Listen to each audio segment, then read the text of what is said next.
quite a continuum. I always say to everybody, it's absolutely not black and white. There's a lot of gray, okay? So you have a lot of choices.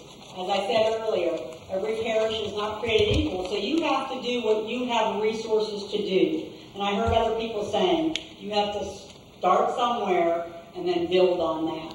So don't get discouraged, get started. And let me just talk to you a little bit about that continuum. And I'm going to say this caution first, because this happened here in this diocese, and it was a bit of a painful situation, but it's good to know. On the one end of the spectrum, we may start with home-based catechesis. There are certainly families, domestic church, that choose to educate their own children in the faith and their own loved ones in the faith. That's a viable option. Again, they are domestic church. But what I caution, especially leadership in the room about, is to, and I've heard it said before too, the more options you give people, the more people you serve, right? So we want to be able to give options.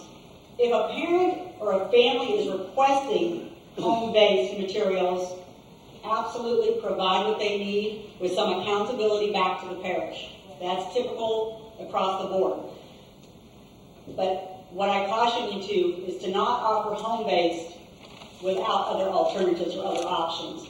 Because what a family may hear in that scenario, even though it may not be your motivation, is that they and their loved one are not welcome on campus and the full life of that parish, which of course we do not want to do any harm, right? So again, but yeah, it is an option, okay? There's one part where we start. From there we can go to, we could do one-on-one or small group catechesis. When I first started in direct service at my own parish many years ago, it was because a family, at least at that time, was the first one that presented their needs, their son, Brandon, to the church for sacramental prep. As many of us know, they come often for sacramental preparation. So when the family asked if we would teach Brandon the faith, I had a special ed background. I was a cradle Catholic, and I've always said, if that astute DRE, or now we say PCL, Parish Catechetical Leader, hadn't known their resources and the people in their church, if they hadn't asked me to do that, I don't know if I would have ever thought to cross the two, okay? So that was a bit of a God thing in my life, and as Carrie said, a blessing for me. But, so that was an option, and that's how we started. It was really me teaching Brandon, but we always taught Brandon, at that time, our first student, at the same time and place of all the other religious ed classes were being offered. We don't want to have a separate time and place for that to happen. So as long as that's just, again, a recommendation. What happens in that class when you start doing that? More than anything you're going to put in the parish bulletin, the word on the street is going to get around that your parish is offering something. So by word of mouth, needless to say, that class blossomed. So in a year or two, we had 3, 4, 5, 6 students in that class. Again, meeting at the same time and place, but working in a very adapted and abbreviated way.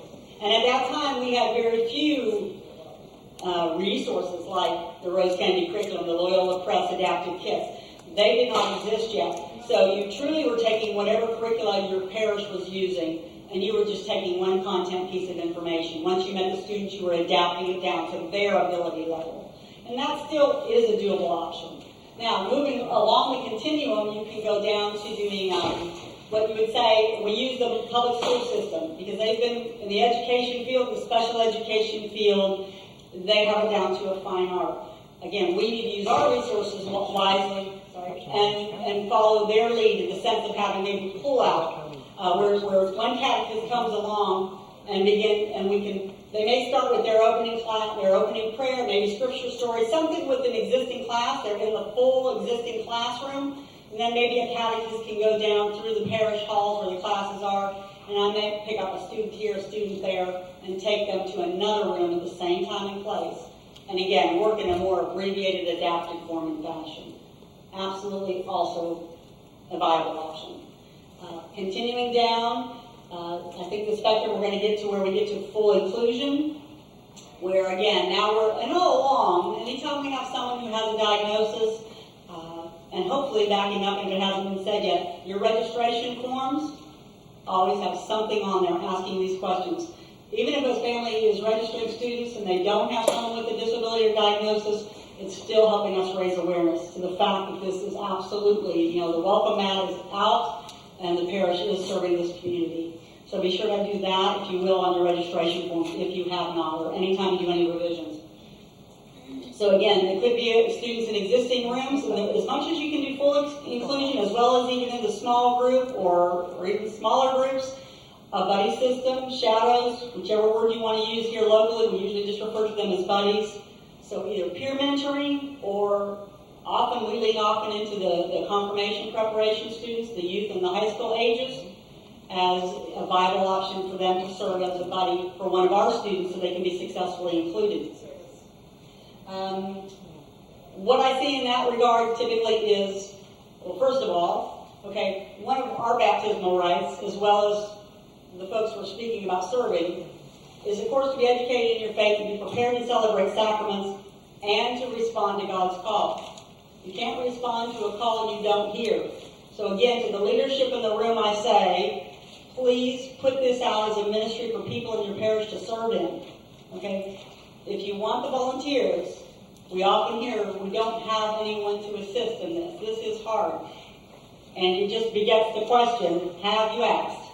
Have you told people you have this need again? Because people like me and you in this room, I know, we may not all be called to lector or to be a Eucharistic minister or serve in other capacities in the church, but we'd be happy to serve in this ministry if we hear it. So please make sure it's being heard. I think those are the main things. I'm here today.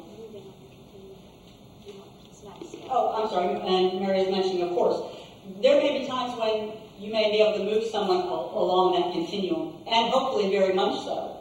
Those who are in, let's say, a contained or a special RE class, the goal really is to move them, because gospel value is full inclusion, right? Okay, so that's what we're working towards. We're always working towards that gospel value of having the whole body of Christ complete. Okay, and when we're together, the body of Christ is complete.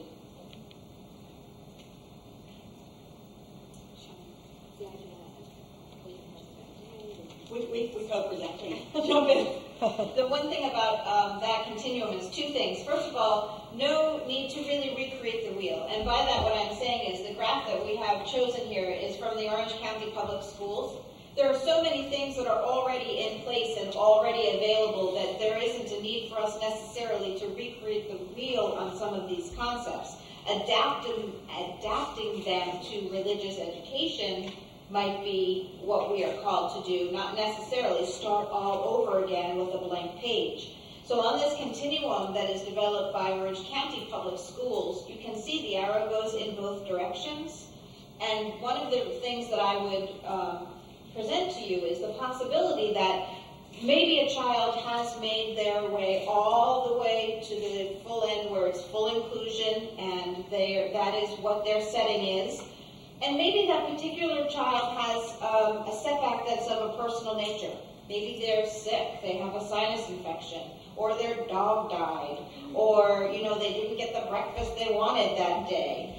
There should be flexibility without there being a sense of good, better, best, which we Catholics are all familiar with, that we should be able to say, okay, well, maybe what you need to do then is just to move on the continuum to an experience where maybe you start full inclusion, you're taken out for a little while, and then you end your session with full inclusion again.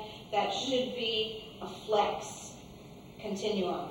And as soon as that child is back to themselves, they're ready to move on the other way on the continuum, that should be an option. But that flexibility, that it's not static. And once you hit this place, you have to go to that place, and you can never come back, and that would be seen as a fail. You don't want anything to ever seem a fail. You just want there to be flexibility and options, always open options.